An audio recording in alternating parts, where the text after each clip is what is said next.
When the Sullys get to Neteyam, it really shows the cultural abundance of the world of Pandora. Everyone, the idiosyncrasies of the terrain really expose how then these different tribes have developed a way of life. They live by the water. The Sullys don't need to hold their breath underwater. They don't. They live in the forest. Their deity is a tree.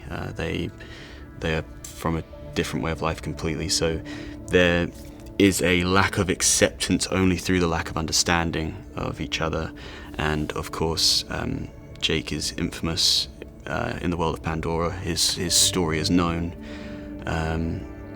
and to the leaders of the Neteyam, that is a very controversial topic, because they think the same dangers that he attracts will attract them to their front doorstep. Acting underwater was sort of second nature, given that we trained breath holds for a lot longer than we ever needed to film on. It was a very good tactically, because we would only ever do a scene like max 3 minutes underwater, and we would breathe up on a higher concentration of O2, which obviously helps you hold your breath a lot longer, and that was a godsend, because that was made the whole process a lot easier, and you're sort of lulled into a very meditative, peaceful state, and it actually made the filming of the scenes bleed into the preparation for the scene. You would have to spend, obviously, if you're holding your breath for 3 minutes, you'd have to do a breathe up for a longer time than that, and it would be the whole set was really focused and really together when we were filming underwater, because everyone respected what a commitment it was to be able to pull off such a task.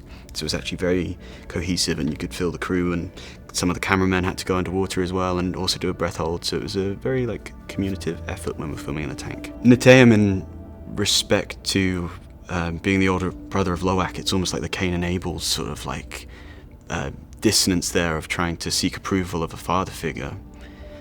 I think Neteyam is very in tune to the culture that he's been brought up in, and he knows his dad is alien to it, and he's more at home than his father is, and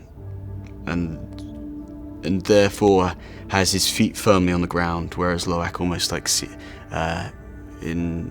a difference, sees this other world that his father's experienced, and takes a bit more joy out of that unknown. But